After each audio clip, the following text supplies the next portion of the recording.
ان الحمد للہ نحمده ونستعینه ونستغفره ونعوذ باللہ من شرور انفسنا ومن سیئات اعمالنا من يهده اللہ فلا مضل له ومن يضلله فلا هادی له واشهد ان لا الہ الا اللہ وحدہ لا شریک له واشهد ان محمدا عبده ورسوله اما بعد فان خیر الحدیث کتاب اللہ وخیر الہدی ہدی محمد صلی اللہ علیہ وآلہ وسلم وشر الامور محدثاتها وکل محدثۃ بدعہ وکل بدعۃ ضلالہ وکل ضلالۃ فی النار۔ اعوذ باللہ السمیع العلیم من الشیطان الرجیم من ہمزہ ونفخہ ونفثہ بسم اللہ الرحمن الرحیم رب اشرح لی صدری ویسر لی امری واحلل عقدۃ من لسانی یفقہوا قولی بسم اللہ الرحمن الرحیم ان اللہ وملائکتہ یصلون علی النبی یا ایہا الذین آمنوا صلوا علیہ وسلموا تسلیما اللہم صل علی محمد وعلی آل محمد کما صلیت علی ابراہیم وعلی آل ابراہیم انک حمید مجید اللہم بارک علی محمد وعلی آل محمد کما بارکت علی ابراہیم وعلی آل ابراہیم انک حمید مجید۔ الحمدللہ آج 22 رمضان المبارک 1436 ہجری 10 جولائی 2015 اور جمعۃ المبارک کا دن ہے۔ ہماری آج کی یہ ایکسکلوسیو نشست رمضان المبارک کی محفل سے ریلیٹڈ ہے اور ہمارے آج کے درس قرآن کا عنوان ہے ایمان والوں کے 12 اوصاف سورۃ الفرقان کی 12 آیات کی روشنی میں۔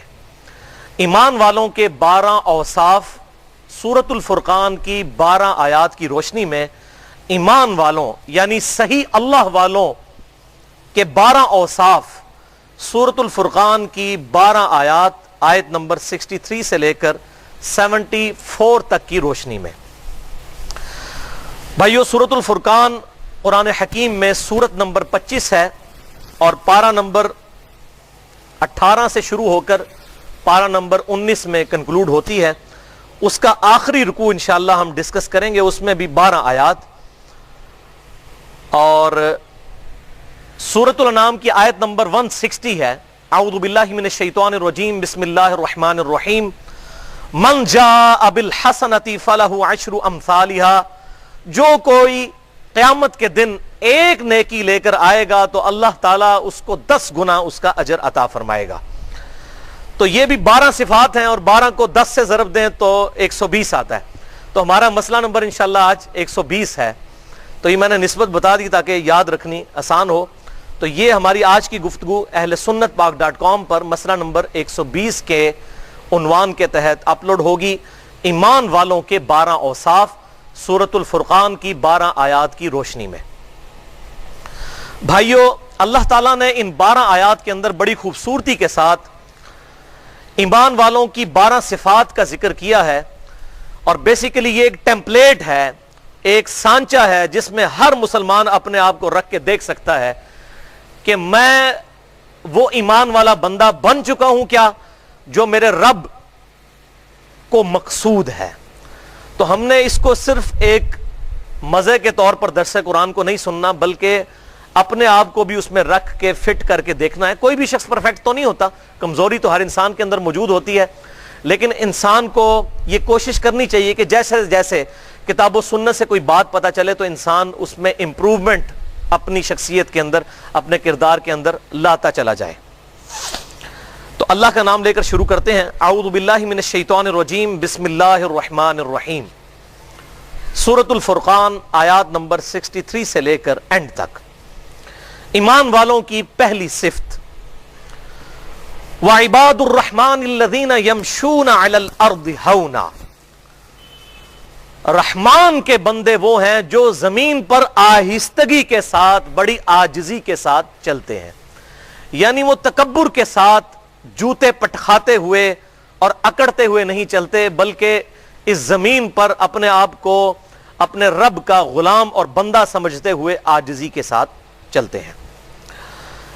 اسی میں کراس ریفرنس کے طور پر جو قرآن حکیم میں 10 کمانڈمنٹس آئی ہیں سورہ بنی اسرائیل میں آیت نمبر 23 سے لے کر 39 تک، ان میں سے ہی آیت نمبر جو 37 ہے، آخری کمانڈ وَلَا تَمْشِ فِي الْأَرْضِ مَرْحًا، اور مت چل زمین میں اکڑ کر، اِنَّكَ لَن تَخْرِقَ الْأَرْضَ وَلَن تَبْلُغَ الْجِبَالَ طُولًا، بے شک نہ تو اکڑ کر زمین کو پھاڑ سکتا ہے اور نہ یوں اکڑ کے پہاڑوں کے برابر بلندی کو پہنچ سکتا ہے۔ امام کائنات سید الاولین والآخرین شفیع المذنبین رحمت للعالمین سیدنا و مولانا امام اعظم محمد رسول اللہ صلی اللہ علیہ وآلہ وسلم کی حدیث ہے، صحیح مسلم میں انٹرنیشنل نمبر کے مطابق 265 نمبر حدیث، جو اس تکبر کو بڑا کھول کر بیان کرے گی کہ آپ صلی اللہ علیہ وسلم نے ارشاد فرمایا، جس کے دل میں رائی کے دانے کے برابر بھی تکبر ہوا، ایسا شخص کبھی جنت میں داخل نہیں ہوگا۔ لیکن یہ یاد رکھیے گا، یہ دل کی کیفیت ہے، کوئی کسی پہ فتویٰ نہیں لگا سکتا کہ یہ متکبر ہے، یہ اللہ اور اس کے بندے کا معاملہ ہے۔ یہ ہر شخص نے خود اپنے بارے میں دیکھنا ہے کہ میرے اندر کوئی ایسا تکبر تو نہیں ہے۔ تو صحابہ اکرام نے عرض کیا، اللہ کے محبوب صلی اللہ علیہ وسلم، صحیح مسلم 265 نمبر حدیث، بسا اوقات انسان کی خواہش ہوتی ہے کہ اس کے کپڑے اچھے ہوں، اس کی جوتیاں اچھی ہوں، کیا یہ بھی تکبر ہے؟ تو آپ صلی اللہ علیہ وسلم نے فرمایا، یہ تکبر نہیں ہے، بلکہ تکبر یہ ہے کہ تم حق بات سے اناد کرو اور دوسروں کو حقیر سمجھو۔ یعنی میں نے اگر اچھے لباس پہنا ہے، اچھے جوتے پہنے، کوئی حرج نہیں، لیکن میں اگر کسی غریب کو اس نظر سے دیکھتا ہوں کہ یہ تو غریب غربا ہے، 2 ٹکے کا انسان ہے، تو اب وہی لباس میرے لیے تکبر کا لباس بن جائے گا۔ اور پہلے نمبر پر کیا ارشاد فرمایا؟ تم حق بات سے اناد کرو، حق بات کو ٹھکرا دو، یہ سب سے بڑا تکبر ہے۔ کوئی تمہیں کتاب و سنت سے حق بات بتائے اور تم ماننے کے لیے تیار نہ ہو، اور واقعی بہت بڑا تکبر ہے۔ یعنی اللہ اور اس کے محبوب صلی اللہ علیہ وسلم کی بات کو ریجیکٹ کر دینا، اس سے بڑا اور کیا تکبر ہوگا؟ اور دوسروں کو حقیر جانو۔ اور ساتھ آپ صلی اللہ علیہ وسلم نے ایک جملہ بھی بولا، ان اللہ جمیل ویحب الجمال، بے شک اللہ بھی خوبصورت ہے اور خوبصورتی کو پسند فرماتا ہے۔ تکبر یہ نہیں ہے کہ تم اچھا لباس پہنو یا اچھی جوتیاں پہنو، بلکہ تکبر یہ ہے کہ تم حق بات سے اناد کرو اور دوسروں کو حقیر سمجھو۔ اور بھائیو واللہ، جسے گاڈ کی شناخت ہو جائے، اس سپریم بینگ، اس اللہ کی شناخت ہو جائے، وہ کبھی تکبر نہیں کر سکتا۔ اسے یہ پتا چل جائے گا کہ یہ جتنا کچھ اللہ نے مجھے دیا ہے، یہ سب اس کا دیا ہوا ادھار ہے میرے پاس، میں اس کا مالک ہی نہیں ہوں۔ یعنی کسی کے پاس اگر دولت ہے، منصب ہے، اس کے اندر تکبر کیوں آتا ہے؟ وہ یہ سمجھتا ہے شاید میں اس کا مالک ہوں۔ جب اسے یہ یقین ہو جائے کہ وہ اللہ اس بات پر قادر ہے کہ چٹکی کے سے لمحے میں کسی زیرو کو ہیرو کر دے اور کسی ہیرو کو زیرو کر دے، پھر انسان میں کبھی تکبر نہیں آ سکتا۔ انسان ہر وقت اللہ تعالیٰ سے ڈرتا رہتا ہے۔ اسی لیے ہمارے محبوب صلی اللہ علیہ وسلم نے ہمیں ایک وظیفہ بھی تعلیم فرمایا، بخاری اور مسلم کی متفق علیہ حدیث ہے کہ جنت کے خزانوں میں سے یہ خزانہ ہے، لا حول ولا قوت الا باللہ۔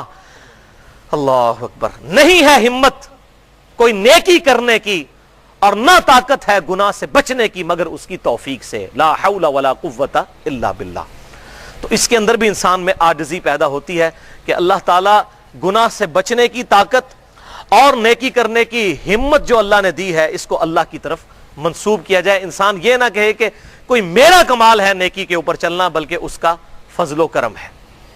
ہاں، نیت انسان کی ہوتی ہے اور اللہ تعالیٰ اس نیت کا یقیناً جو ہے وہ ریگارڈ کرنے والا ہے۔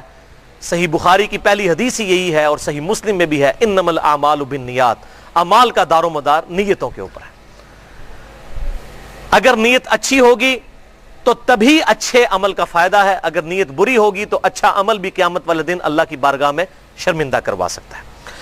تو یہ پہلی صفت تھی۔ ایمان والوں کی دوسری صفت، وَإِذَا خَاطَبَهُمُ الْجَاهِلُونَ قَالُوا سَلَامًا، جب کبھی جاہلوں سے ان کا واسطہ پڑتا ہے، یعنی ایسے لوگ جو بات ماننے کے لیے تیار نہیں ہوتے، تو کہتے ہیں سلامہ، سلام متارکت ان کو کرتے ہیں، جس کو انگلش میں ہم کہتے ہیں اوائڈ کرنا، بس وہ دور سے سلام کرتے ہیں، بحث میں نہیں الجھتے۔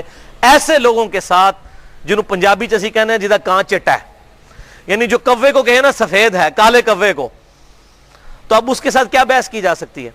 تو یہ ایمان والوں کی نشانی ہے کہ اگر کوئی جاہل بحث کرے، یعنی وہ یہ سمجھ لے کہ اس کو بات سمجھ آئی ہوئی ہے لیکن یہ بات ماننا نہیں چاہ رہا، تو پھر اس کے ساتھ بات نہ کی جائے کہ بھائی آپ کسی اور سے جا کر بات پوچھ لیں، میں تو اتنا ہی آپ کو بتا سکتا تھا۔ تو یہ ہمیں اللہ تعالیٰ نے ترغیب دلائی اور سورۃ البقرہ کے اندر کیٹاگوریکلی یہ مینشن ہوا لا اکراہ فی الدین قد تبین الرشد من الغی، سورۃ البقرہ آیت نمبر 256۔ دین قبول کرنے کے معاملے میں کسی پر جبر نہیں ہے، اللہ تعالیٰ نے حق کو گمراہی سے بالکل الگ کر کر بیان کر دیا ہے، جس کی مرضی ہے قبول کرے۔ انا ہدیناہ السبیل اما شاکرا و اما کفورا، جس کی مرضی حق قبول کرے، جس کی مرضی انکار کر دے۔ زبردستی ہم کسی کو ہدایت پر لانے کے لیے کوشش نہیں کر سکتے، بات کھول کر بیان کرنا بس یہ ہماری ذمہ داری ہے۔ اسی حوالے سے سورہ حامیم السجدہ کی آیت نمبر 33 کو بھی ضرور یاد رکھیں، وَمَنْ أَحْسَنُ قَوْلًا مِّمَّنْ دَعَا إِلَى اللَّهِ۔ اب یہ نہیں ہے کہ دعوت دینے ہی بندہ چھوڑ دے، اس سے بڑھ کر کس کی بات اچھی کہ جو لوگوں کو اللہ کی طرف بلائے۔ وَمَنْ أَحْسَنُ قَوْلًا مِّمَّنْ دَعَا إِلَى اللَّهِ وَعَمِلَ صَالِحًا وَقَالَ إِنَّنِي مِنَ الْمُسْلِمِينَ، خود بھی نیک عمل کرے اور پھر بھی کہے کہ میں بھی عام مسلمانوں میں سے ایک مسلمان ہوں۔ یعنی وہ یہ اپنے آپ کو بڑا بزرگ نہ سمجھنا شروع کر دے جب لوگوں کو دعوت کی طرف بلائے، بلکہ عاجزی کا اظہار کرے اور خود بھی نیک عمل کرے۔ یہ نہیں اوروں کو وصیت کر رہا ہے، خود عمل ہی کوئی نہیں ہے، تو ایسی دعوت تو پھر بدنامی کا باعث بنے گی۔ اسی طریقے سے سورۃ النحل کی آیت نمبر 125 میں آیا ادعو الی سبیل ربک بالحکمہ والموعظۃ الحسنہ وجادلہم باللتی ہی احسن، لوگوں کو اللہ کی طرف بلاؤ حکمت کے ساتھ اور اچھے واعظ کے ذریعے، اور ان کے ساتھ مجادلہ کرو احسن طریقے کے ساتھ۔ تو یہ دعوت بھی کرنی ہے، لیکن اس کے باوجود اگر آپ کو یہ یقین ہو جائے نا بندہ بات ماننے کے لیے تیار نہیں ہے۔ اب کئی دفعہ میرے ساتھ بھی ایسا ہوتا ہے، بعض لوگوں کو قرآن پاک سے آیت کھول کر بتا دیتے ہیں، بخاری مسلم سے دکھا دیتے ہیں، وہ کہتے ہیں جی ہمارا دل نہیں مانتا، تو ہم کہتے ہیں بھئی آپ کا دل اتنا مریض بن چکا ہے کہ آپ اللہ سے ہی دعا کریں، ہم زبردستی حق گھول کر تو آپ کے اندر نہیں داخل کر سکتے، ہم تو صرف بتا سکتے تھے وما علینا الا البلاغ، ہمارا کام تو صرف پہنچانا ہے، زبردستی تو ہم کسی کو منوا نہیں سکتے۔ تو مسلم دائی کے لیے یہ چیز ضروری ہے کہ وہ حق واضح کرے، بس اتنا۔ ایک بندے کو صحیح بخاری اور مسلم سے دکھا دیا کہ بھی نماز کا طریقہ یہ لکھا ہوا ہے کہ آپ صلی اللہ علیہ وسلم رکوع میں جاتے وقت اور رکوع سے اٹھتے وقت رفع الیدین کرتے تھے، اب وہ یہ کہتا ہے میرے بزرگ نہیں کرتے، میرے بابے نہیں کرتے، میرے علماء یہ کہتے ہیں وہ کہتے ہیں، تو یہ ہماری ذمہ داری نہیں کسی کو منوانا۔ اگر سیدنا ابو بکر، عمر، عثمان و علی رضی اللہ عنہم اجمعین رسول اللہ صلی اللہ علیہ وسلم سے یہ ڈیمانڈ کرتے کہ اللہ کے محبوب پہلے ابو لہب آپ کا چچا کلمہ پڑھے تو ہم کلمہ پڑھیں گے، تو کبھی بھی نہ کلمہ پڑھتے۔ بھائی اب اس نے کلمہ نہیں پڑھنا تو اس کی وجہ سے ابو بکر، عمر، عثمان و علی بھی کلمہ نہ پڑھے، تو کسی مولوی کو منوانا نہیں، کسی بزرگ کو منوانا ہمارا کام نہیں ہے۔ ان میں سے اکثر لوگ تو بےچارے بکے ہوئے ہوتے ہیں اپنے فرقوں کے ہاتھوں، وہ تو حق دیکھ کر بھی نہیں مانتے۔ تو یہ ڈیمانڈ کرنا کہ جی پہلے آپ فلاں کو منوا لیں پھر ہم آپ کی بات مانیں گے، تو یہ اسی طریقے سے ہے کہ یا رسول اللہ صلی اللہ علیہ وسلم پہلے ابو لہب کو آپ کلمہ پڑھوائیں تو پھر میں کلمہ پڑھوں گا، تو ابو لہب نے تو کوئی نہیں پڑھا کلمہ، بلکہ وہ آیت بھی نازل ہوگی تبت یدا ابی لہب وتب۔ زبردستی تو کسی کے ساتھ نہیں کی جا سکتی۔ تو اس کو ایک مثال سے سمجھیں کہ سوئے ہوئے شخص کو تو آپ جگا سکتے ہیں کیونکہ وہ بیچارہ اگنورنٹ ہے، سویا ہوا ہے، آپ اس کو ہلاتے ہیں جاگ جاتا ہے، لیکن ایک بندہ فجر کے وقت آنکھیں بند کر کے لیٹا ہوا ہے اور اس کے ماں باپ اسے اٹھا رہے ہیں فجر کی نماز کے لیے، وہ تو پہلے ہی جاگ رہا ہے، اس کی نیت ہی نہیں اٹھنے کی، آپ جتنا مرضی اسے جگا لیں وہ اٹھے گا نہیں کیونکہ پہلے ہی جاگ رہا ہے۔ تو سوئے ہوئے شخص کو تو آپ جگا سکتے ہیں، لیکن جو آنکھیں بند کر کے مکرا بن کے لیٹا ہوا ہے اس کو نہیں جگا سکتے۔ لہذا وہ بڑے بڑے علماء جن کو کتاب و سنت میں پتہ ہے کہ کیا لکھا ہوا ہے، اس کے باوجود وہ اپنے فرقے کی محبت میں، اپنے مکتبہ فکر کی محبت میں، چندے کی محبت کے اندر، دنیا کی محبت کے اندر اگر حق بات قبول نہیں کرتے تو ہمیں ٹینشن لینے کی ضرورت نہیں ہے۔ ایسے لوگ پہلے بھی گزرے ہیں، نبیوں سے لوگوں نے بات نہیں سنی تو ہم تو نبیوں کے غلاموں کے غلاموں کے غلاموں کے غلاموں کی قدموں کی خاک بھی نہیں ہے۔ اگر ہماری بات کوئی نہیں مانتا تو اس میں پریشانی والی کوئی بات نہیں ہے، حق واضح کرنا یہ ہماری ذمہ داری ہے۔ ایمان والوں کی تیسری صفت والذین یبیتون لربہم سجدا وقیاما، یعنی رحمان کے بندے وہ ہیں جن کی راتیں اپنے رب کے حضور سجدے اور قیام میں گزرتی ہیں۔ بلکہ اس سے بھی اگلا ورژن ہے سورہ آل عمران 191 نمبر آیت میں کہ جس کا ایمان کنوکشن والا ہوگا اس کی کیا صورتحال ہوگی۔ الذین یذکرون اللہ قیاما وقعودا وعلی جنوبہم، ایمان والے تو ہیں جو کھڑی ہوئی حالت میں، بیٹھی ہوئی حالت میں، کروٹوں پر لیٹے ہوئے بھی اپنے رب کو یاد کرتے ہیں ہر حال میں۔ حتیٰ کہ صحیح مسلم میں حدیث ہے جنابت والے چیپٹر کے اندر، اسی کانٹیکسٹ میں اما عائشہ سے پوچھا گیا کہ اللہ کے محبوب صلی اللہ علیہ وسلم اللہ کا ذکر اس حال میں بھی کر لیا کرتے تھے؟ تو انہوں نے کہا اللہ کے محبوب صلی اللہ علیہ وسلم ہر حال میں اللہ کا ذکر کیا کرتے تھے، اللہ کے ذکر کے لیے کوئی پروٹوکول نہیں، ایون اگر کوئی شخص جنبی بھی ہے، بے غسلہ بھی ہے، وہ بھی اللہ کا ذکر کر سکتا ہے۔ البتہ نماز کے لیے پروٹوکول ہے کہ غسل اترا ہوا ہو اور باوضو ہو۔ تو ہر حال میں اللہ تعالیٰ کو یاد کرنے والے ہیں، ان کی راتیں جو ہیں وہ سجدے اور قیام میں گزرتی ہیں، لیکن اس میں یہ کوئی ایکسٹریم رویہ نہیں ہونا چاہیے کہ پوری رات کا ہی کو قیام کرنا شروع کر دے۔ مراد یہ کہ رات کے اوقات میں تہجد کے وقت یا جو کمپلسری ہم پر نمازیں ہیں رات کی، چاہے وہ مغرب کی نماز ہو یا عشاء کی نماز ہو یا صبح ارلی ان دا مارننگ فجر کی نماز ہو، اس حوالے سے ایک حدیث یاد کر لیجئے، بخاری اور مسلم کی متفق علیہ حدیث ہے کہ کچھ اصحاب رضی اللہ عنہم اجمعین، امہات المومنین، ازواج مطہرات، ان کے پاس آئے اور پوچھا کہ اللہ کے محبوب صلی اللہ علیہ وسلم رات کو کتنی عبادت کرتے تھے؟ تو انہوں نے جو آپ صلی اللہ علیہ وسلم کا کریکٹر تھا وہ بتا دیا کہ یہ آپ بڑے ایک ماڈریٹ قسم کے انسان تھے، آپ صلی اللہ علیہ وسلم کی شخصیت، اور آپ صلی اللہ علیہ وسلم یہ کرتے ہیں۔ آپ صلی اللہ علیہ وسلم دنیا میں ابھی موجود تھے، تو انہوں نے آپ صلی اللہ علیہ وسلم کی عبادت کو ہلکا جانا۔ ان کا تو خیال تھا حضور پوری رات ہی نمازیں پڑھتے ہوں گے، روزانہ ہی روزہ رکھتے ہوں گے۔ پھر انہوں نے ازواج مطہرات کے سامنے یہ گفتگو کی کہ اللہ کے محبوب تو بخشے بخشائے ہیں، ان کو تو ضرورت نہیں ہے۔ ایک شخص نے کہا کہ میں تو روزانہ روزہ رکھا کروں گا، روزانہ نفلی روزہ رکھا کروں گا۔ دوسرے نے کہا کہ میں پوری رات نماز پڑھا کروں گا۔ تیسرے نے کہا کہ میں نکاح نہیں کروں گا، کیونکہ عورتوں کے ساتھ نکاح کرنے سے پھر انسان کو ایک فیملی لائف گزارنا پڑتی ہے، ذمہ داری آ جاتی ہے، پھر بندہ اللہ تعالیٰ کو رسپانس نہیں کر سکتا۔ اب انہوں نے اللہ کی محبت میں ہی یہ تینوں باتیں کی کہ پوری رات نماز پڑھوں گا، روزانہ روزہ رکھوں گا، شادی نہیں کروں گا، صرف اللہ کی یاد میں لگا رہوں گا۔ لیکن اسلام فنیٹک دین نہیں ہے، بلکہ بڑا بیلنس دین ہے۔ یہ باتیں کر کے چلے گئے۔ آپ صلی اللہ علیہ وسلم جب گھر تشریف لائے تو آپ کو بتایا گیا کہ اس طرح 3 اصحاب آئے تھے، انہوں نے یہ باتیں کی۔ تو اللہ کے محبوب صلی اللہ علیہ وسلم بڑے جلال میں آئے، ان کو بلایا اور فرمایا اللہ کی قسم میں تم سے بڑھ کر اللہ کا تقوی رکھتا ہوں۔ یہ بڑی بات تھی اللہ کے محبوب صلی اللہ علیہ وسلم نے جو بات ارشاد فرمائی، میں تم سے زیادہ نیک ہوں، لیکن میں رات کو نماز پڑھتا بھی ہوں اور سوتا بھی ہوں، میں نفلی روزے رکھتا بھی ہوں، چھوڑ بھی دیتا ہوں، اور دیکھو میں نے کتنی بیویاں کی ہوئی ہیں۔ النکاح سنتی فمن رغب عن سنتی فلیس منی، نکاح میری سنت ہے، جس نے میری سنت سے اغراض کیا اس کا مجھ سے کوئی تعلق نہیں ہے۔ یہاں پر آپ نے ارشاد فرمایا تھا۔ تو اس قسم کی فنیٹک سوچ کو آپ صلی اللہ علیہ وسلم نے بالکل کل کر دیا۔ بہرحال اس حوالے سے اللہ تعالیٰ نے ایک ڈیٹم لائن ہمارے لیے مقرر کر دی ہے، رات کی نمازوں کے حوالے سے، ایک مغرب کی نماز، ایک فجر کی نماز اور ایک عشاء کی نماز۔ یہ بھی رات کے ہی اس ایک مشکل پہر کے اندر یہ 3 نمازیں آتی ہیں کہ جس کے اندر انسان کے لیے بستر کو چھوڑنا مشکل ہو جاتا ہے۔ اور اس حوالے سے ہمارے جیسے جو سست الوجود لوگ ہیں ان کے لیے بڑی ایک خوشخبری ہے، ایک بڑی اہم حدیث ہے صحیح مسلم میں انٹرنیشنل نمبر کے مطابق 1491 نمبر، کہ آپ صلی اللہ علیہ وسلم نے ارشاد فرمایا جس شخص نے عشاء کی نماز جماعت کے ساتھ ادا کی گویا اس نے آدھی رات کا قیام کیا، اور جس نے فجر کی نماز بھی جماعت سے پڑھ لی گویا اس نے پوری رات کا قیام کیا۔ لو جی، قیام اللیل پوری رات کا۔ بخاری اور مسلم کی متفق علیہ حدیث ہے، جس نے رمضان کی راتوں کا قیام کیا اللہ تعالیٰ اس کے پچھلے سارے گناہ معاف کر دے گا، جس نے شب قدر کی رات میں قیام کر لیا اس کے پچھلے سارے گناہ معاف ہو جائیں گے۔ قیام کرنا کتنا آسان فارمولہ ہے۔ صحیح مسلم 1491 نمبر حدیث۔ عشاء اور فجر کی نماز جماعت سے پڑھے، لیکن اس میں یاد رکھیے گا جماعت یہ نہیں کہ جا کے اتحیات مل رہے ہو وہ آخری رکعت نہ بھائی، پوری نماز جماعت کے ساتھ، کوئی رکعت فوت نہ ہو، رکعت فوت نہ ہو۔ پہلی رکعت میں امام کے ساتھ شامل ہو جائیں رکوع سے پہلے، اور اس حال میں کہ سورۃ الفاتحہ بھی پڑھ لیں، تو پھر انشاءاللہ تعالی پوری رات کے قیام کا ثواب مل جائے گا۔ اور یہ کتنی بڑی خوشخبری ہے، تو یہ تو میں نے آپ کو آسان طریقہ بتا دیا۔ والذین یبیتون لربہم سجدا وقیاما۔ ایمان والوں کی چوتھی صفت، والذین یقولون ربنا اصرف عنا عذاب جہنم، وہ لوگ جو کہتے ہیں اے اللہ دوزخ کا عذاب ہم سے پھیر دے۔ ان عذابها کان غراما، بے شک دوزخ کا عذاب تو ہمارے گلے کا پھندا ہے، ہر وقت لٹکتی ہوئی تلوار ہے ہم پر۔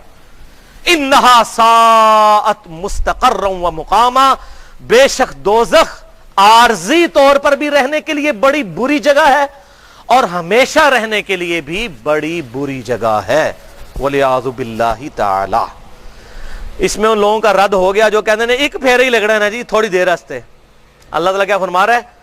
انہا سات مستقر و مقاما، ایک لمحے کے لیے بھی، تھوڑی دیر کے لیے بھی دوزخ بڑی بری جگہ ہے رہنے کے لیے، اور ہمیشہ کے لیے بھی وَلِعَاذُ بِاللَّهِ تعالی بڑی بری جگہ ہے. اللہم اجرنا من النار، اللہم اجرنا من النار، اللہم اجرنا من النار. ان آیات کے اندر ان فنیٹک صوفیاء کا بھی رد ہو گیا. اب میں صوفیاء کا ذکر اس لیے بار بار کر رہا ہوں کہ اللہ والا کہلوانے والے جو لوگ عموماً انہی لوگوں کو ٹھیکیدار سمجھا جاتا ہے کہ یہ کوئی کامل الایمان مؤمنین ہیں، جن کے اندر یہ کنسپٹ پایا جاتا ہے کہ جی ہم تو نہ تو دوزخ کے ڈر سے عبادت کرتے ہیں نہ جنت کے حصول میں، ہم تو اللہ کے لیے عبادت کرتے ہیں. آن دا فیس آف آرگومنٹ یہ جملہ بڑا پیارا ہے، لیکن واللہ یہ قرآن و سنت کے بالکل منافی جملہ ہے. اس میں اگر میں بولوں تو 1 گھنٹہ چاہیے. ایک آیت میں کراس ریفرنس کے طور پر قرآن حکیم سے بتا دیتا ہوں. سورہ السجدہ کی آیت نمبر ہے 16. یدعون ربہم خوفا وطمعا، اللہ کے نیک بندے اپنے رب کو پکارتے ہیں خوف کے ساتھ بھی اور لالچ کے ساتھ بھی، طمع کے ساتھ. وَمِمَّا رَزَقْنَاهُمْ يُنْفِقُونَ، اور ہمارے دیے ہوئے سے ہماری راہ میں خرچ بھی کرتے ہیں. ظاہر جیب وہی ڈھیلی کرے گا جسے یہ امید ہوگی کہ آخرت میں مجھے بدلہ ملنا ہے، ورنہ عام آدمی تو نہیں جیب ڈھیلی کر سکتا. تو اللہ تعالیٰ فرماتے ہیں ہمارے نیک بندے ہمارے خوف اور لالچ کے باعث ہماری طرف رجوع کرتے ہیں. تو بیسیکلی دوزخ کا خوف اور جنت کا لالچ، اس میں امپلائیڈ ہے کہ آپ اللہ تعالیٰ کو گاڈ مانتے ہیں، کیونکہ جنت کی لالچ کس نے دی ہے؟ میں نے، آپ نے دی ہے، قرآن نے دی ہے، اللہ نے دی ہے. بخاری اور مسلم میں پورے چیپٹر ہیں جنت کی نعمتوں کے اوپر. دوزخ کا ڈر قرآن نے سنایا یا صحیح بخاری اور مسلم میں ہمارے محبوب صلی اللہ علیہ وسلم کی درجنوں احادیث میں آیا؟ احادیث میں. تو یہ کیا بات ہوئی کہ جی جنت کی بات نہ کی جائے، دوزخ کے ڈر کی بات نہ کی جائے، اللہ کی بات کی جائے؟ اور بھائی اللہ اور اس کے رسول کو ماننا ہے، جنت اور دوزخ کو ماننا. اللہ تعالیٰ کلیئر فرما رہا ہے یدعون ربہم خوفا وطمعا. بخاری اور مسلم کی متفق علیہ حدیث ہے. آپ صلی اللہ علیہ وسلم نے ارشاد فرمایا کہ دوزخ کی آگ اس دنیا کی آگ سے 70 گنا زیادہ تپش اور حرارت اور ہیٹ رکھتی ہے. ایک اور حدیث ہے جو بخاری اور مسلم کی متفق علیہ حدیث ہے کہ دوزخ میں سب سے ہلکا عذاب، یہ بڑی کریٹیکل حدیث ہے، میں نمبر بتا دوں. میں نے نمبر تو سب کے لکھے ہوئے ہیں لیکن ٹائم بچانے کے لیے اسکپ کر رہا ہوں. بخاری میں 6561، مسلم میں 517. دوزخ میں سب سے ہلکا عذاب اسے ہوگا جسے آگ کی جوتیاں اور تسمے پہنائے جائیں گے اور اس کی وجہ سے اس کا دماغ کھولنا شروع کر دے گا ہنڈیا کی طرح، اور وہ یہ گمان کرے گا کہ شاید دوزخ کا سب سے زیادہ عذاب مجھے ہو رہا ہے، حالانکہ سب سے ہلکا عذاب اسے ہو رہا ہوگا جسے جوتیاں پہنائی جائیں گی اور اس کا دماغ ہنڈیا کی طرح کھولتا ہوگا. وَلِعَاذُ بِاللَّهِ تَعَالَى اللہم اجرنا من النار. اب وہ جو کہتے ہیں جی ایک پھیرا لگ گیا پھر تے جنت ہی جانا ہی ہے. بھائی ایک پھیرا کڈا وڈا ہے تمہیں پتا ہے؟ صرف قیامت کا دن 50,000 سال کا دن ہے. سورۃ المعارج میں آتا ہے پارہ نمبر 29 میں 50,000 سال کا دن تو صرف یہ. تو اب میں پھکی دینے لگوں ایسے لوگوں کو جو کہتے ہیں نہیں پھیرا لگے گا خیر ہے. ہم یہ کہتے ہیں ہم آپ سے ایک دن کی بات نہیں کرتے، 1 منٹ کے لیے موم بتی کے فلیم پہ کوئی ہاتھ رکھ کے بتا دے 60 سیکنڈ کے لیے، 1 منٹ کے لیے یوں، تو پتہ چل جائے گا کہ جناب پھیرا لگے گا کہ پھر خیر ہے. اس سے بھی آسان پھکی لے لیں جو زیادہ ہاضمہ درست کرے گی.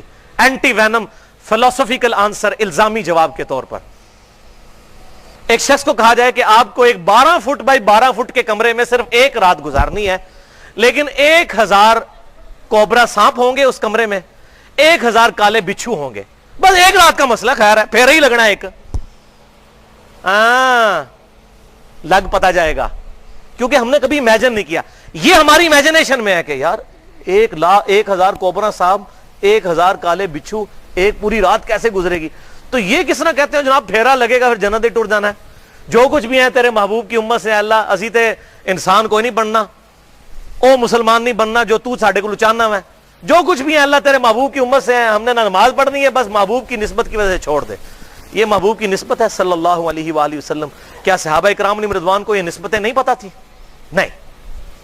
نسبت انشاءاللہ کام آئے گی، لیکن جیسے کسان پہلے بیج بوتا ہے پھر رحمت کی بارش ہوتی ہے تو فصل نکلتی ہے، بالکل اس طریقے سے اعمال کا بیج بوئیں.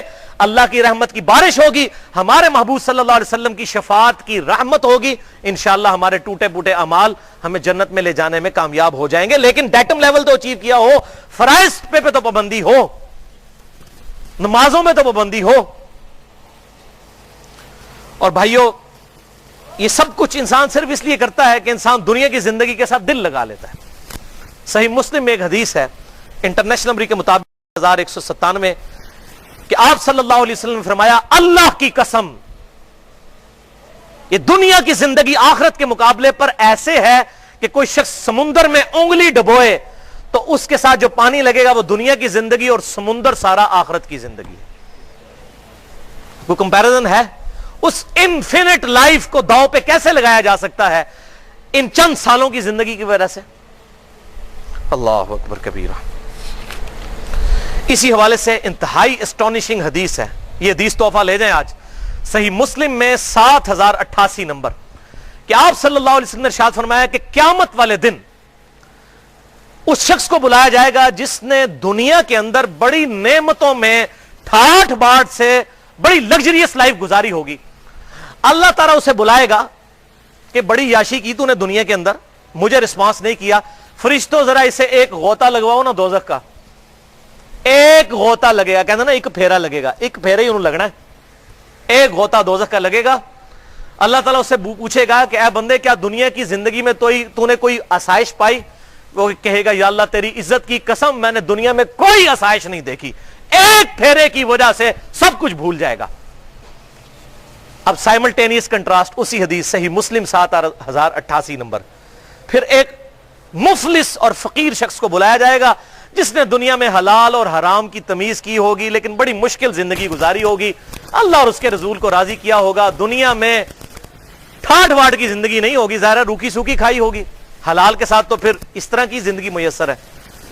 اللہ تعالیٰ کہا فرشتوں ذرا اسے ایک جنت کا پھیرا لگواؤ. فرشتے اسے جنت کا ایک پھیرا لگوائیں گے. جب وہ واپس آئے گا اللہ تعالیٰ پوچھے گا او بھائی دنیا میں کوئی تکلیف دیکھی تو نے؟ اور کہے گا یا اللہ تیری عزت کی قسم کوئی تکلیف نہیں دیکھی, دنیا تو میری بڑی سخی گزری ہے, کیونکہ رزلٹ آ گیا نا. ہمیں بھی یاد ہے جب ہم یونیورسٹی لائف میں پوری رات کو جا کے پڑھا کرتے تھے, جب رزلٹ آتا تھا, پوزیشن آتی تھی تو ہمیں وہ راتیں یاد بھی نہیں رہتی تھی. اس کے بعد جب اچھی نوکری لگ گئی تو اپنی وہ 5 سال کی یونیورسٹی لائف انجینئرنگ یونیورسٹی کی وہ بھی یاد نہیں رہی ہے. کیوں؟ انعام مل گیا. جب انعام مل جاتا ہے تو انسان اپنی تکلیف کو بھلا دیتا ہے, یہ انعام کی برکت ہے. تو اللہ تعالیٰ اس غریب سے پوچھے گا کوئی تکلیف دیکھی؟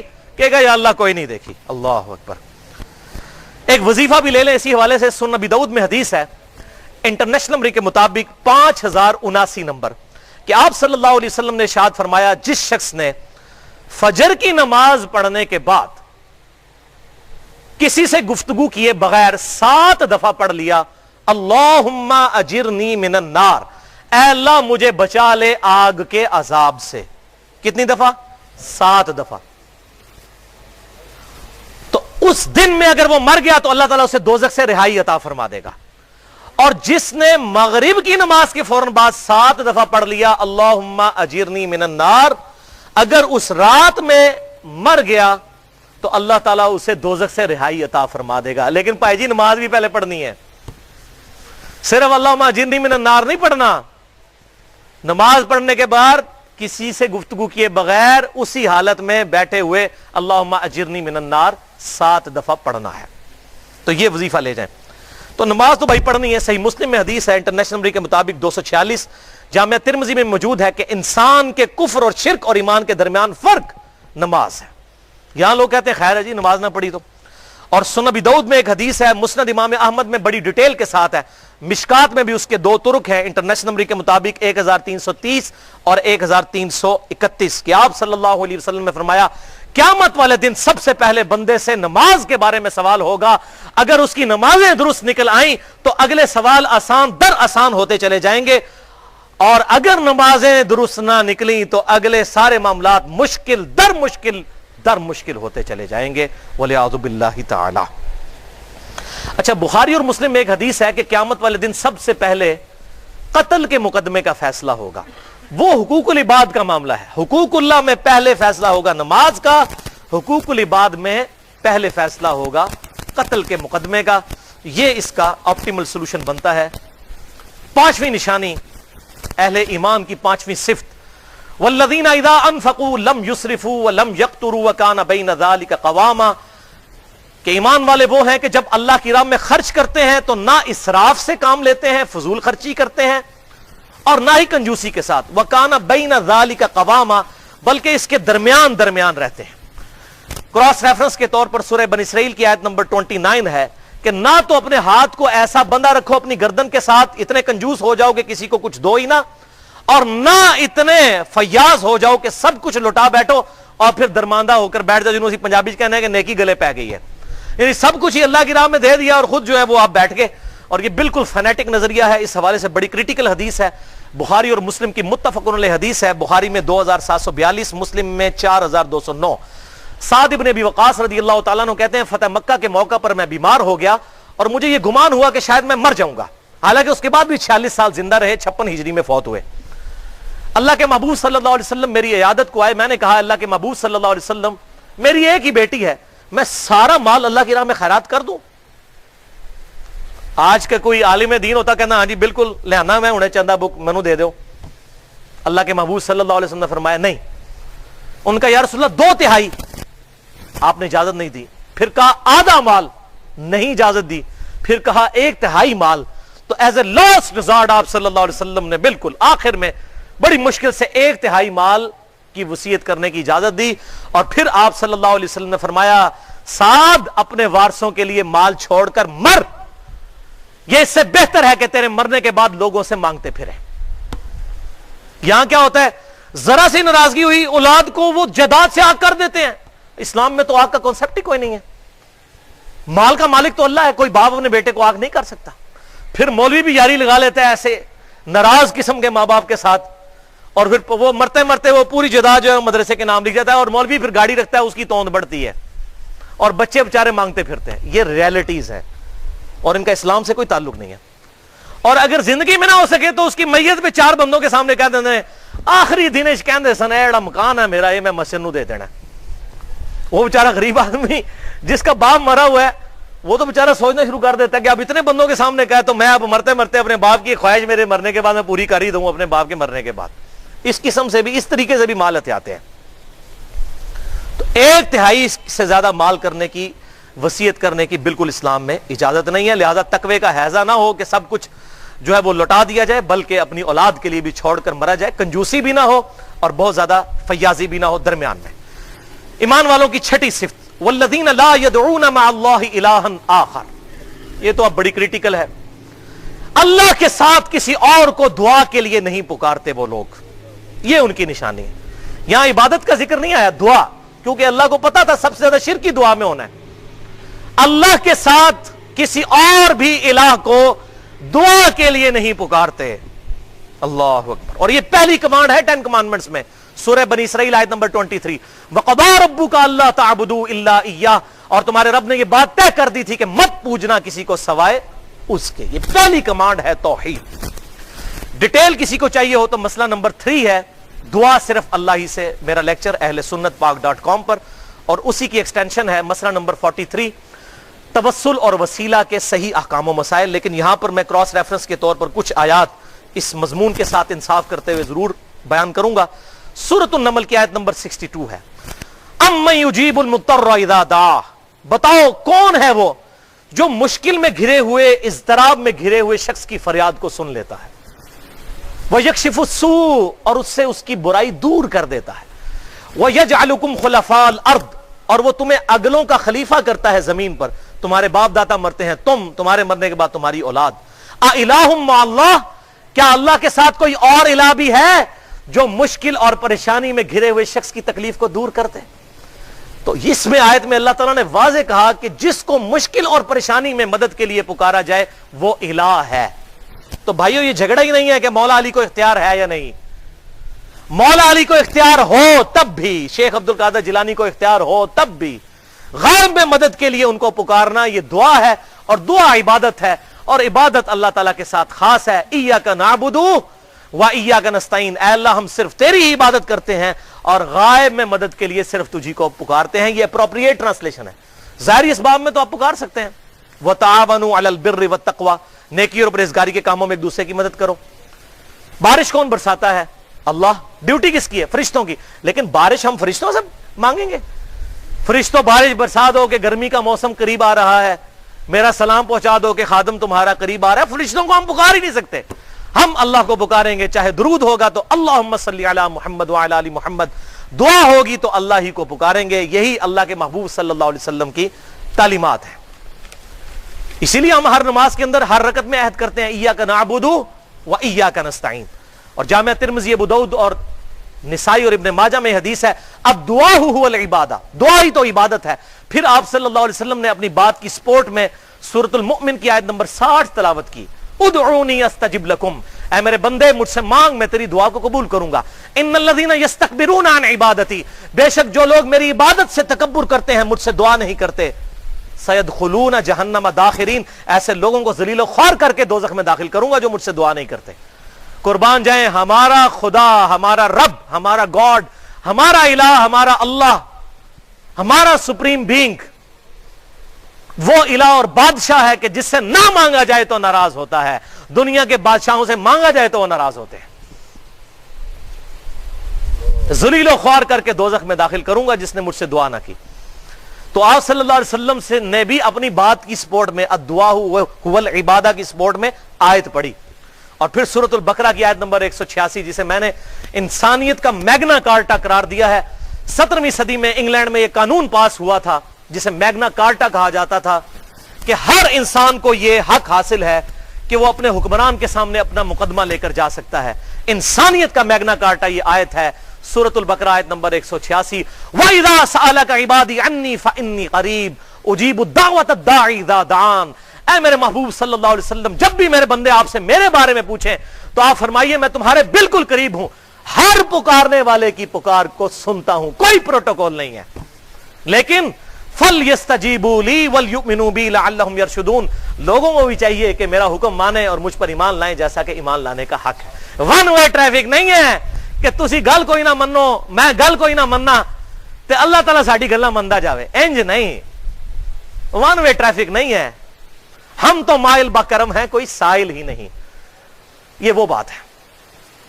تو یہ انسانیت کا میگنا کارٹا ہے، ہر انسان اپنے لارڈ، اپنے رب، اپنے خدا کو پکار سکتا ہے بغیر پروٹوکول کے، بغیر پروٹوکول کے۔ ہاں جامعہ ترمذی میں حدیث ہے انٹرنیشنل نمبر کے مطابق 593 نمبر، جس کا مفہوم یوں ہے کہ جو اللہ کی حمد اور اللہ کے محبوب صلی اللہ علیہ وسلم پر درود پڑھ کر اللہ کی طرف متوجہ ہو تو اللہ تعالیٰ اس کی دعا کو قبول کر لیتا ہے۔ یہ پروٹوکول ہے دعا کا۔ 7ویں صفت ایمان والوں کی، وَلَا يَقْتُلُونَ النَّفْسَ الَّتِي حَرَّمَ اللَّهُ إِلَّا بِالْحَقِّ، وہ کبھی بھی کسی جان کو قتل نہیں کرتے بفتوی شریعت۔ وہ بھی ہم نے قانون کو ہاتھ میں نہیں لینا، وہ بھی حکومت کا کام ہوگا عدالتوں کے ذریعے۔ یا میدان جنگ میں ہوں گے تو ظاہر ہے کہ پھر تو کافر کو قتل کریں گے۔ تو ایمان والے وہ ہیں کہ جو کسی کو قتل نہیں کرتے بفتوی شریعت کے علاوہ۔ اور وہ کیا ہے؟ وہ سورۃ المائدہ کی آیت نمبر 32 اور 33 میں آیا، دو وجوہ آئی ہیں۔ نمبر 1، قتل کے بدلے قتل ہوگا، اگر کسی نے کسی کو قتل کیا اس کے بدلے اس کو قتل کیا جائے گا قصاص کے طور پر۔ اور دوسرا ہے فساد فی الارض کرنے والا، زمین میں فساد مچانے والا عادی مجرم، اس کو قتل کیا جائے گا۔ یہ آیت محاربہ ہے سورۃ المائدہ آیت نمبر 33۔ یہ بڑی ڈیٹیل گفتگو ہے، میں اس کو سکپ کرتا ہوں۔ ایک حدیث بخاری اور مسلم کی متفق علیہ حدیث سن لیجئے، بخاری میں 6878 اور مسلم میں 4375، اور اس حدیث کے اوپر اہل سنت اور اہل تشیع اور پوری امت کا اجماع ہے۔ یہ میں اس لیے بتا رہا ہوں، اس میں ایک بڑا کریٹیکل مسئلہ ہے جس میں ہمارے آج کے دور کے بہت بڑے اسکالر جن کی میں بڑی عزت کرتا ہوں اور کئی معاملات میں میں انہیں بہت بڑا عالم تصور کرتا ہوں، جاوید احمد غامدی صاحب، ان سے مجھے اس معاملے میں بھی اختلاف ہے، اور وہ ہے شادی شدہ جو زانی ہے اس کی رجم کی سزا کا جو ایشو ہے۔ یہ وہ حدیث کا میں نے حوالہ بخاری اور مسلم سے دیا۔ اہل سنت اہل تشیع کے ہاں کامن پائی جاتی ہے کہ اللہ کے محبوب صلی اللہ علیہ وسلم نے ارشاد فرمایا کہ جو شخص یہ گواہی دے دے کہ اشہد ان لا الہ الا اللہ و انی رسول اللہ، کہ اللہ کے سوا کوئی معبود نہیں اور محمد صلی اللہ علیہ وسلم اس کے رسول ہیں، تو اللہ تعالیٰ نے اس کا خون میرے لیے حلال نہیں رکھا سوائے 3 وجوہات کی بنا پر۔ نمبر 1، جان کے بدلے جان، یعنی قتل کے بدلے قتل۔ نمبر 2، شادی شدہ زانی، اسے سنسار کیا جائے گا۔ اور نمبر 3، جماعت چھوڑ کر الگ ہونے والا، یعنی قتل مرتد اور فساد فی الارض کی کیٹیگری میں آتا ہے. وہ اتنا مرتد والا مسئلہ بھی آسان نہیں ہے. اور جماعت سے مراد یہ ہماری پارٹی ہے نہ سمجھیے گا کوئی پارٹی چھوڑ کے چلا جائے تو کہ انہوں قتل کر دو, وہ نہیں ہے. اس سے مراد مسلمانوں کی جمعیت کو چھوڑ کر اسلام کی بدنامی کا اگر وہ باعث بن جائے اور وہ زبردستی کرنا شروع کر دے, لوگوں کو اس پہ مائل کرے کہ اسلام جھوٹا دین ہے, وہ فساد فی الارض والا معاملہ ہوگا. اور وہ بھی جب خلافت ہوگی, خلافت کے اندر یہ کرے گا تو تب قتل ہوگا. اگر کسی غیر مسلم ملک میں چلا جائے تو پھر وہاں پر اس کا یہ معاملہ نہیں ہوگا. یہ قتل مرتد کی سزا والا معاملہ اتنا سیدھا نہیں ہے. بہرحال اس حوالے سے ایک حدیث بخاری اور مسلم کی متفق علیہ حدیث ہے کہ آپ صلی اللہ علیہ وسلم نے فرمایا قیامت والے دن سب سے پہلے قتل کے مقدمے کی پیروی ہوگی حقوق العباد میں, اور حقوق اللہ میں سب سے پہلے نماز. اور ایک اور حدیث ہے جامع ترمذی, سنن نسائی اور سنن ابن ماجہ کے اندر کہ آپ صلی اللہ علیہ وسلم نے فرمایا قیامت والے دن مقتول شخص اپنے قاتل کو سر اور پیشانی کے بالوں سے پکڑ کر گھسیٹتا ہوا اللہ کی بارگاہ میں پیش ہوگا, یہاں تک کہ اللہ کے عرش کے قریب پہنچ جائے گا اور کہے گا یا اللہ آج مجھے بدلہ لے کے دے, اس نے مجھے کیوں قتل کیا تھا دنیا میں. اور یہاں مسلمان لسانیت کی بنیاد کے اوپر, فرقہ واریت کی بنیاد کے اوپر ایک دوسرے کو قتل کر رہے ہیں. قتل والا معاملہ میرا مسئلہ نمبر 28 ریکارڈ ہے, خودکش حملوں کی شرعی حیثیت اور قتل مسلم کی سزا کے اوپر, اور مسئلہ نمبر 86 ہے قتل مسلم کی سزا اور آج کل کی جہادی تنظیمیں. اس میں میں نے بڑی ڈیٹیل کے ساتھ یہ حدیثیں بتائی ہیں. ایک حدیث جامع ترمذی میں آتی ہے کہ آپ صلی اللہ علیہ وسلم نے ارشاد فرمایا کہ اللہ تعالیٰ کے نزدیک ایک مسلمان کو قتل کر دینا پوری دنیا کو تباہ و برباد کر دینے سے زیادہ برا ہے. اگر کوئی شخص پوری دنیا برباد کر دے, اللہ تعالیٰ کے نزدیک ایک مسلمان اور ایک مؤمن کی حرمت خانہ کعبے سے بھی بڑھ کر ہے. اللہ تعالیٰ ہمارا پوری دنیا کو برباد کر دے, اللہ کے نزدیک یہ ہلکا گناہ ہے ایک مسلمان کو قتل کرنے کے مقابلے پر. وَلِعَوْذُ بِاللَّهِ تعالی. ایمان والوں کی 8ویں صفت وَلَا يَزْنُونَ, وہ زنا نہیں کرتے. وَمَنْ يَفْعَلْ ذَلِكَ يَلْقَ أَثَامًا, جو کوئی یہ حرکت کرے گا ان قریب اس کا وبال بھی چکھ لے گا. اب یہ زنا والا جو ایشو ہے, جس طرح آج کل یہ معاملہ کھل کر سامنے آیا ہے, آج سے پہلے نہیں تھا. بخاری اور مسلم کی متفق علیہ حدیث ہے آنکھیں بھی زنا کرتی ہیں, زبان بھی زنا کرتی ہے, کان بھی زنا کرتے ہیں, ہاتھ بھی زنا کرتے ہیں, پاؤں بھی زنا کرتے ہیں, دل بھی زنا کرتا ہے, اور شرمگاہ اس کی تصدیق کرتی ہے. دل بھی زنا کرتا ہے, یعنی جان بوجھ کر برا تصور لانا یہ بھی زنا ہے. اور یہ میں کہتا ہوں کہ آج کے زمانے میں جس طرح آزمائش مسلمانوں پہ آئی ہے بے حیائی کی شکل میں, اور یہ طوفان بدتمیزی جو بے حیائی کا آیا ہے, یہ صحابہ کو بھی اس آزمائش سے نہیں گزرنا پڑا. آپ کیا سمجھتے ہیں صحابہ جب گھروں سے نکلتے ہوں گے تو چوراہوں کے اوپر 20 فٹ بائی 50 فٹ کے بڑے بڑے بینرز ان کو نظر آتے ہوں گے موبائل کمپنیوں کے, جس پہ بے پردہ عورتوں کی تصویریں ہوتی تھیں. گھر گھر نیٹ, گھر گھر ٹچ سکرین موبائل. ان کا پازیٹیو استعمال بھی ہے, دعوت کے حوالے سے میں سمجھتا ہوں سب سے بیسٹ استعمال ہے, میں اس کو نہیں کنڈیم کر رہا, برے استعمال. اور ماں باپ خوش ہوتے ہیں جناب, منڈا ساڈا کمپیوٹر تے بیٹھا رہتا ہے پوری دیہڑی, پڑھتا رہتا ہے, وہ پتہ نہیں کی لا کے بیٹھا ہوتا ہے. گھروں کے اندر بھی اگر کمپیوٹر رکھنے ہیں یا نیٹ رکھنا ہے تو لابی میں ہونا چاہیے, اوپن سپیس کے اوپر, تاکہ پتہ چلے اولاد کیا کر رہی ہے. یہ نہیں جو مرضی بند کمرے میں کرتی رہے, یوٹیوب کے اوپر بیہودہ فلمیں دیکھتی رہے. تو یہ بڑا سینسٹیو ایشو ہے. اور سورہ بنی اسرائیل میں جہاں 10 کمانڈمنٹس آئیں, میرا مسئلہ نمبر 77 10 کمانڈمنٹس پہ ریکارڈ موجود ہے, اس میں تو ہے وَلَا تَقْرَبُوا الزِّنَا, زنا کے قریب بھی مت جانا. دور تو بڑی دور کی بات ہے, قریب بھی مت جانا. ہر وہ عمل جو اس کے قریب لے جائے اس کے اوپر گرفت ہے. وَلِعَوْذُ بِاللَّهِ تَعَالَى. اللہ اکبر. یضاعف له العذاب یوم القیامہ, ایسے شخص کے لیے قیامت والے دن عذاب دگنا کر دیا جائے گا.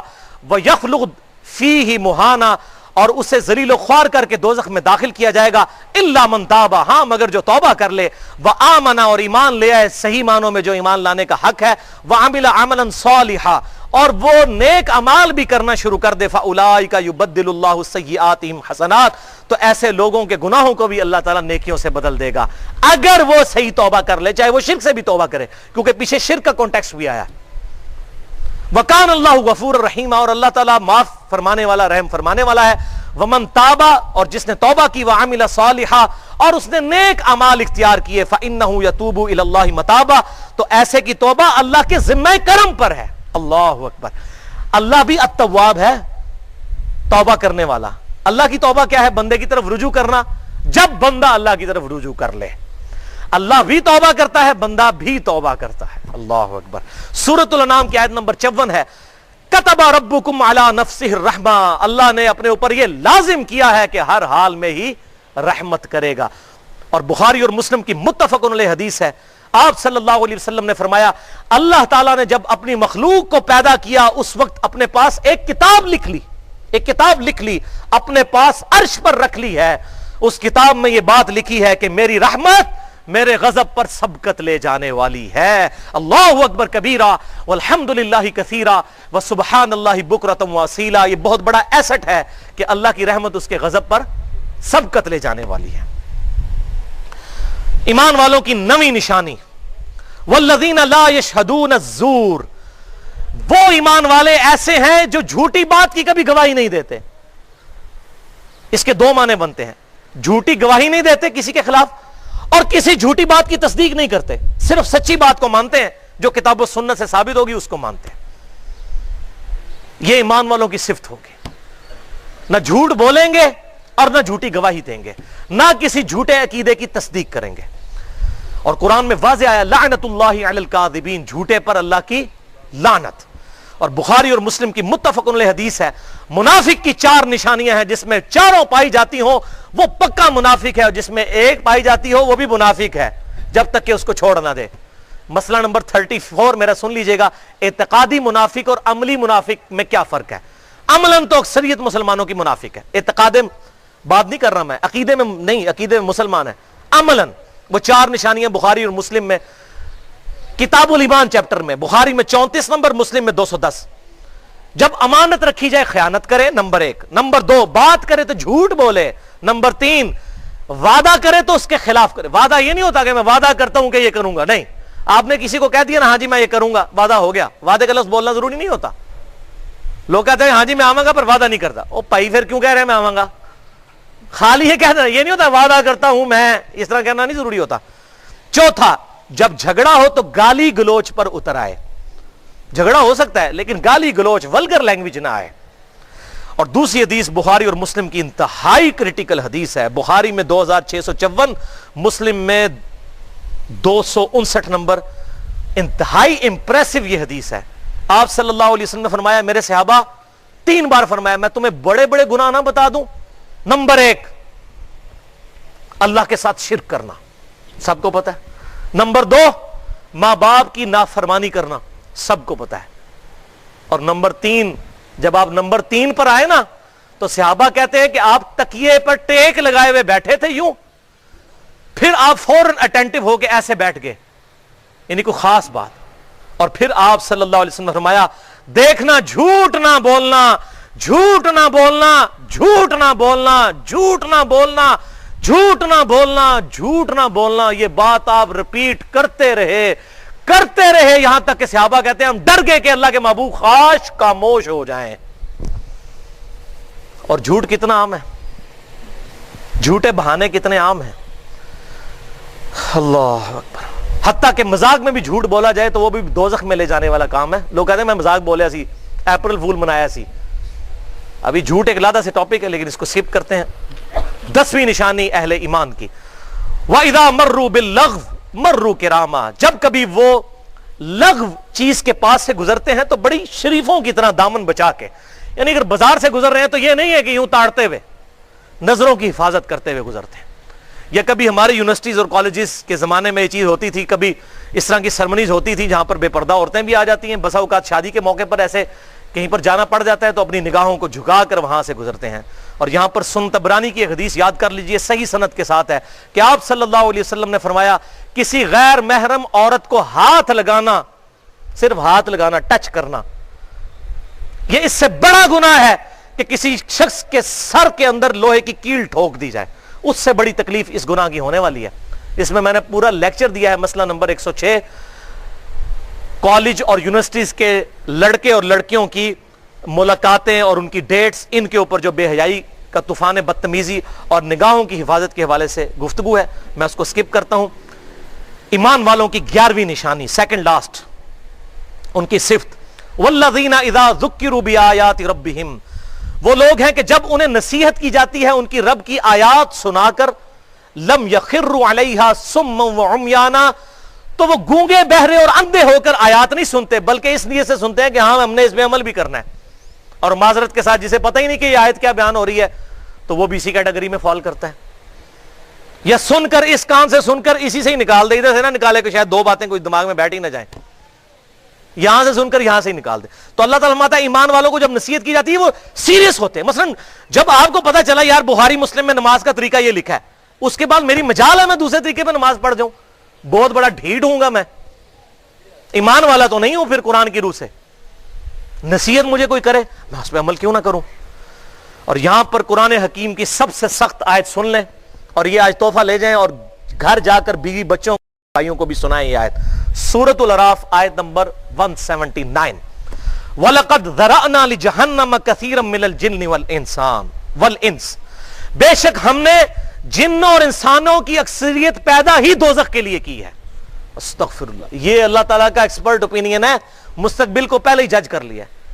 وَلَقَدْ ذَرَأْنَا لِجَهَنَّمَ كَثِيرًا مِنَ الْجِنِّ وَالْإِنسِ, دوزخ کی اکثریت جنوں اور انسانوں کی اکثریت ہم نے پیدا ہی دوزخ کے لیے کی ہے. اور ایویں نہیں, یہ نہیں کہ اللہ پھینک رہا ہے, ساتھ آیا کہ ان کے دل ہیں لیکن سوچتے نہیں, کان ہیں سنتے نہیں, آنکھیں ہیں دیکھتے نہیں ہیں. اولئک کالانعام بل ہم اضل, یہ تو چوپایوں کی مانند ہیں, جانوروں کی طرح, بلکہ ان سے بھی گئے گزرے ہیں جو ان اعضاء کو استعمال کر کے حق بات حاصل نہیں کرتے.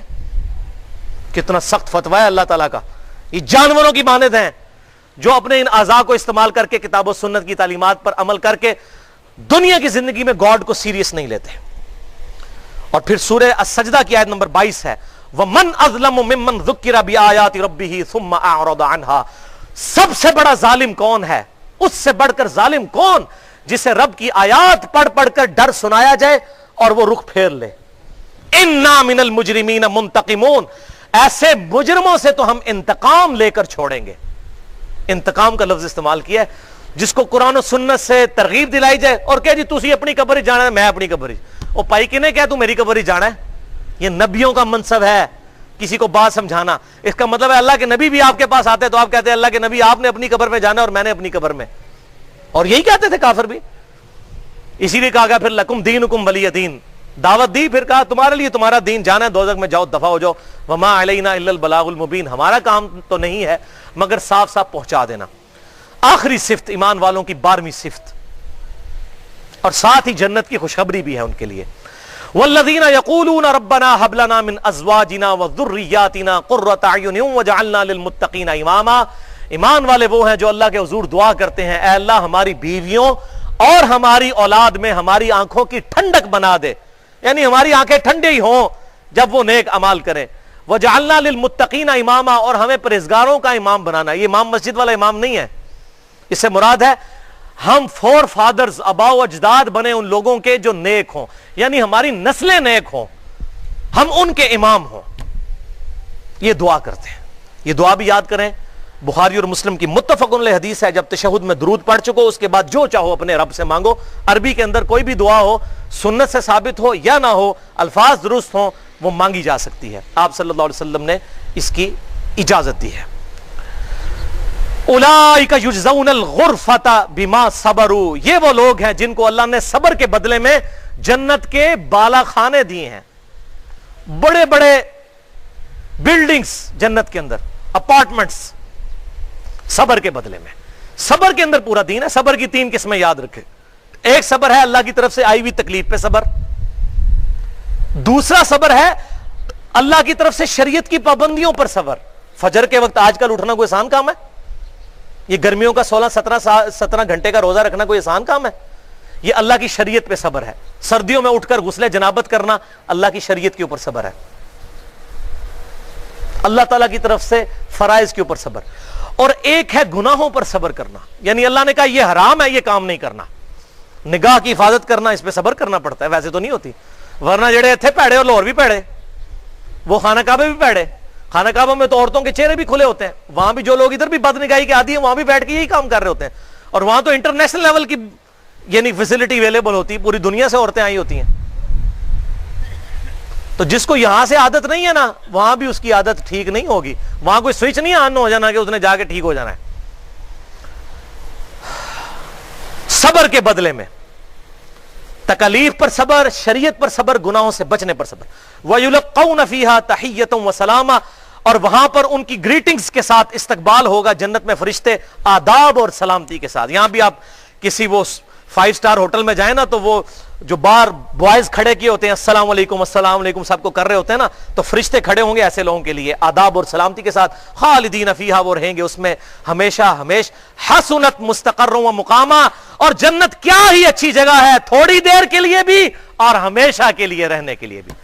دنیا میں آپ کاغان نران مری میں چلے جائیں نا, 4 دن کے بعد بندہ اوازار ہو جاتا ہے, لیکن اللہ تعالیٰ فرماتا ہے جنت کی وہ نعمت ہے جہاں ہمیشہ رہ کے بھی انسان اوازار نہیں ہوگا. بخاری اور مسلم کی متفق علیہ حدیث ہے کہ اللہ تعالیٰ نے اپنے بندے کے لیے جنت میں وہ نعمتیں تیار کر رکھی ہیں جو نہ کسی آنکھ نے دیکھی, نہ کسی کان نے سنی, نہ کسی کے دل پر اس کا کھٹکا گزرا. اور صحیح مسلم میں حدیث ہے, واللہ آج گھر جا کے صحیح مسلم میں جنت والا چیپٹر پڑھیں تو دل کرے گا آج ہی آپ 20 بچوں کو بھی چھوڑ کے جنت میں پہنچ جائیں, اگر انسان کے اختیار میں ہو. یا مشکات میں آپ جو انسائکلوپیڈیا آف حدیث ہے جس میں میں نے پورا لیکچر دیا ہے, مسئلہ نمبر 111b, اس کی 3 اور آخری جلد کے اندر جنت کا چیپٹر پڑھیں آپ. صحیح مسلم کی حدیث کہ آپ صلی اللہ علیہ وسلم نے فرمایا جب جنتی جنت میں داخل ہوں گے اللہ کی طرف سے ندا کی جائے گی 4 چیزوں کے بارے میں. نمبر 1, اے جنتیوں مبارک ہو, آج کے بعد تم کبھی بیمار نہیں ہوگے, ہمیشہ صحت مند رہو گے. دنیا میں بڑے بڑے نیک لوگ ہیں, کینسر کے مرض میں مبتلا ہو کے چلے جاتے ہیں دنیا سے. نمبر 2, آج کے بعد ہمیشہ زندہ رہو گے, کبھی موت نہیں آئے گی. نمبر 3, ہمیشہ جوان رہو گے, اور حدیث میں آتا ہے 30 سال کی عمر ہوگی. میرے بھی تقریباً 38 سال ہو چکی ہے, تقریباً ہونے والی ہے. 30 سال کی عمر ہوگی جنتی نوجوان کی, ہمیشہ 30 سال کا, ہمیشہ جوان رہو گے, کبھی بوڑھے نہیں ہوگے. اور نمبر 4, ہمیشہ خوشحال رہو گے, کبھی بدحال نہیں ہوگے. اللہ تعالیٰ تم سے راضی رہے گا. اور پھر نعمتیں تو چھوڑ دیں, بخاری اور مسلم میں آتا ہے سب سے آخر میں جس کو جنت میں لے جایا جائے گا نا, اسے اس روئے ارض, یہ پوری دنیا جس کا سرکمفرنس 40,000 کلومیٹر ہے, یہاں سے شروع اور واپس آئے 40, اس سے 10 گنا بڑی جنت ملے گی جو سب سے آخر میں دوزخ سے نکال کے جنت میں جائے گا. 10 گنا بڑی جنت. اور کہے گا یا اللہ تو میرے ساتھ مذاق کر رہا ہے, اللہ تعالیٰ فرمائے گا مذاق نہیں کر رہا. یہ سب سے آخر میں جو دوزخ سے نکلے گا, آج صلی اللہ علیہ وسلم کی شفاعت کی برکت سے سارا عذاب بھگت کے پتہ نہیں کتنے ہزاروں لاکھوں سال کے بعد, یہ اس کے لیے ہے. اللہ تعالیٰ تو ہمیں بلا حساب و کتاب جنت میں داخل فرمائے, آمین. قل ما یعبؤ بکم ربی, اے نبی فرما دیجئے صلی اللہ علیہ وسلم میرے رب کو تمہاری کوئی پرواہ نہیں ہے, لولا دعاؤکم, اگر تم اسے نہیں پکارو گے. اس کو کوئی ٹینشن نہیں ہے اگر تم اس کی عبادت نہیں کرو گے, اس کو دعا میں نہیں پکارتے. اور ایک فہم یہ ہے کہ دیکھنا پھر اللہ تعالیٰ تمہاری بھی کوئی پرواہ نہیں کرے گا اگر تم اسے نہیں پکارو گے. پھر مجھ سے کوئی خیر کی امید نہ رکھنا. دنیا میں ہوگی, دنیا میں اللہ کافر کو بھی رزق دے گا, مومن کو بھی دے گا, اور مسلمان فاسق کو بھی دے گا, مسلمان کامل الایمان مومن کو بھی دے گا. لیکن آخرت مختلف ہوگی, یہ یاد رکھیے گا. یہ کھلی چھٹی دنیا کے اندر ہے. آخرت کے لیے تو اللہ نے اپنا نام کیا رکھا ہے سورۃ المؤمن میں, لمن الملک اليوم, آج کے دن کس کی بادشاہی ہے, للہ الواحد القہار, اس اکیلے قہار کی. بولے اعوذ باللہ تعالی. تو بھائیو اللہ تعالیٰ فرما رہے ہیں کوئی پرواہ نہیں اگر تم اس کو نہیں پکارو گے, لیکن فقد کذبتم, تم جھٹلاتے ہو اور جھٹلا چکے ہو. فسوف یکون لزاما, یہ نہ سمجھنا دنیا میں کھلی چھٹی ہے تو آخرت میں بھی ہوگی, ان قریب اس کا وبال تمہیں چمٹ کے رہے گا. والعیاذ باللہ تعالی. سورہ الذاریات کی آیت نمبر 56 ہے, وما خلقت الجن والانس الا لیعبدون, اور ہم نے جن اور انسانوں کو نہیں پیدا کیا مگر فقط اس لیے کہ وہ ہماری عبادت کریں, ہمیں مانے نہیں, صرف عبادت کریں. اور عبادت ہے ٹوٹل اوبیڈینس, حقوق اللہ بھی حقوق العباد بھی. یہ بولین الجبرا ہے 1-0, یا ماننا یا نہیں ماننا, ٹوٹل پیکج ہے. یہ نہیں کہ چند چیزوں میں اللہ کو مان لینا ہے, یعنی ہم رمضان والے خدا کو مانتے ہیں کہ روزے رکھ لیتے ہیں, نمازوں والے خدا کو نہیں مانتے, باقی سال روزے نماز ہی نہیں پڑھتے. Total package. وَلِعَوْذُ بِاللَّهِ تعالی. کیونکہ انسان اللہ تعالیٰ کی سیریس کریشن ہے. اور یہ آیت سخت ترین آیت سورۃ المؤمنون آیت نمبر 115. اَفَحَسِبْتُمْ أَنَّمَا خَلَقْنَاكُمْ عَبَثًا, کیا تم نے گمان کیا کہ ہم نے تمہیں ویسے ہی پیدا کر دیا, وَأَنَّكُمْ إِلَيْنَا لَا تُرْجَعُونَ, اور تم نے پلٹ کر ہماری بارگاہ میں واپس نہیں آنا. تم نے یہ گمان کیا ویسے ہی. اور بھائیو جس نے ہمیں ہماری مرضی کے بغیر پیدا کر دیا وہ ہمارے ساتھ کچھ بھی کرنے پر قادر ہے. اس بات کے اوپر غور کریں, اللہ نے ہماری مرضی کے بغیر ہمیں پیدا کیا ہے, اور ہمارے ساتھ کچھ بھی کر سکتا ہے. ہماری جائے پناہ صرف ہمارا خدا ہے، ہمارا رب ہے، اسی کے دامن کرم میں ہم پناہ لیں۔ سورۃ الملک کی آیت نمبر 2 ہے، الذی خلق الموت والحیات لیبلوکم ایکم احسن عملا، وہی اللہ ہے جس نے زندگی اور موت کو اس لیے پیدا کیا تاکہ جانچے کہ تم میں سے کون اچھے اعمال کرتا ہے۔ یہ انسان بڑی سیریس کریشن ہے، اللہ تعالیٰ نے اسے کسی مقصد کے لیے پیدا کیا۔ اب آخر میں ایک صرف مثال کے طور پر آپ کو بات پیش کرتا ہوں بھائیو، کہ دیکھیں دنیا میں ہم یہ کتنی باتیں دیکھتے ہیں۔ اکثر لوگ کہتے ہیں کہ جی جناب اللہ تعالیٰ 70 ماؤں سے بڑھ کر پیار کرنے والا ہے، حالانکہ کسی حدیث میں نہیں ہے۔ اللہ رحم فرمانے والا ہے، کوئی شک نہیں ہے اس میں، لیکن رحمت کی ڈیفینیشن قرآن میں وہ نہیں جو ہم نے سمجھی ہے کہ فل نافرمانی کریں اور آندہ توبہ بھی نہ کریں اور پھر بھی یہ کام کرتے رہیں اور کہیں جی اللہ کی رحمت سے معافی ہو جائے گی۔ نہیں، دنیا میں آپ دیکھتے ہیں کتنے لوگ ہیں، کتنی ایسی عورتیں ہیں جن کے 4-5 چھوٹے چھوٹے بچے ہوتے ہیں اور اللہ تعالیٰ ان کی ماں ان سے چھین لیتا ہے۔ چھینتا ہے کہ نہیں؟ یہ میرے دماغ میں ایک حکمت کی بات آئی ہے۔ آپ مجھے بتائیے، آپ کو اور مجھے اختیار ہو، کیا ہم کسی ایسی عورت کو موت دیں جس کے چھوٹے چھوٹے 4-5 بچے ہوں؟ ان بچوں کا کیا مستقبل ہوگا؟ لیکن اللہ تعالیٰ پرواہ کرتا ہے؟ تو بس ڈر جائیں۔ بالکل اس طریقے سے اللہ تعالیٰ کو کوئی یار نہیں ہے اپنے نافرمانوں کو دوزخ میں پھینکنے سے۔ دنیا میں اللہ تعالیٰ جب چاہتا ہے، جس کے لیے چاہتا ہے، جو فیصلہ کرتا ہے، کوئی اسے پوچھ نہیں سکتا۔ یہ جو مثالیں دیتے ہیں یہ اللہ تعالیٰ 70 ماؤں سے بڑھ کر، یہ کون سی رحمت کا کنسپٹ آپ دیکھ رہے ہیں؟ یہ کنسپٹ ہے کہ ابا جی مجھے آپ سے بڑی محبت ہے پر گل میں تھوڑی کو نہیں مننی، جو مرضی کر لو۔ یہ محبت ہے؟ محبت تو یہ ہے کہ پوری کوشش کرے، جب کبھی کوئی لغزش ہو جائے پھر اپنے رب کی دامن میں پناہ لے۔ وہ رحمت تو ضرورت ہے، رحمت کے بغیر تو گزارا نہیں۔ بخاری اور مسلم کی متفق علیہ حدیث ہے کہ امام کائنات صلی اللہ علیہ وسلم نے ارشاد فرمایا، کوئی شخص بھی اللہ کی رحمت کے بغیر جنت میں داخل نہیں ہوگا۔ ایک صحابی نے بڑی جرأت کر کے عرض کیا، اللہ کے محبوب کیا آپ بھی؟ آپ نے فرمایا ہاں میں بھی، جب تک میرے رب کی رحمت مجھے ڈھانپ نہ لے میں بھی جنت میں نہیں داخل ہو سکتا۔ تو رب کی رحمت کی تو اللہ کے محبوب کو بھی ضرورت ہے صلی اللہ علیہ وسلم۔ رحمت بالکل الگ چیز ہے، ڈیٹم لائن کے اوپر حلال اور حرام کی تمیز کرتے ہوئے زندگی گزارنا یہ ضروری ہے۔ پھر کہیں بیچ میں چھوٹی موٹی غلطی لغزش ہو جائے اللہ تعالیٰ معاف کرنے والا ہے، اس میں کوئی شک نہیں ہے۔ موت کے غرغرے سے پہلے جامعہ ترمذی میں حدیث ہے کہ توبہ قبول ہوگی، لیکن یہ کس کو پتا ہے کہ موت کب آنی ہے؟ کوئی بتا کے آئے گی جناب تیاری کر لو میں کوئی 10 دہاڑیاں تک آنا لیاں؟ نہیں۔ اور یہ یاد رکھیے گا جو آپ زندگی گزارے اسی طرح اٹھائے جائیں گے۔ یہ کبھی نہیں ہوگا کہ مرنے سے 1 سال پہلے اللہ تعالیٰ آپ کو کوئی فون کال کرے گا، گاڑی رکھ لے، نمازیں شروع کر لے، بندے دا پتر بن جا، بس سال رہ گیا تیرا۔ جس طرح آپ مرنا چاہتے ہیں نا اسی طرح آپ زندگی گزارنا شروع کر دیں، کیونکہ اسی زندگی میں سے اچانک مجھے اور آپ کو اچک لیا جائے گا۔ اللہ تعالیٰ کو کوئی پرواہ نہیں کسی کی۔ میں نے بتایا نا 4-5 بچوں کی ماں کو بھی وہ موت دے دے گا، اسے کوئی پرواہ نہیں ہے، کہ اس کے احساسات نہیں ہیں، اس کی فیلنگز نہیں ہیں۔ تو یہ یاد رکھیے گا اللہ تعالیٰ قادر بندوں کو دوزخ میں ڈالے۔ یہ جو کہتے ہیں نا جی ماں نہ ہوئے تے نہ ساڑے تے اللہ کی میں ساڑے گا، اور بھائی ماں دے احساسات نے، اللہ تعالیٰ احساسات سے پاک ہے۔ دنیا میں نہیں آپ دیکھ رہے کتنے ہزاروں بچے ہیں جن کی مائیں بچپن میں مر جاتی ہیں اور پوری زندگی میں ستیلی ماؤں سے وہ جو ہے وہ مارے کھاتے رہتے ہیں، اور کتنی مشکل کی زندگی، ان کا پورا مینٹل ماڈلز تک تبدیل ہو جاتے ہیں، ان کی عادتیں تک بدل جاتی ہیں۔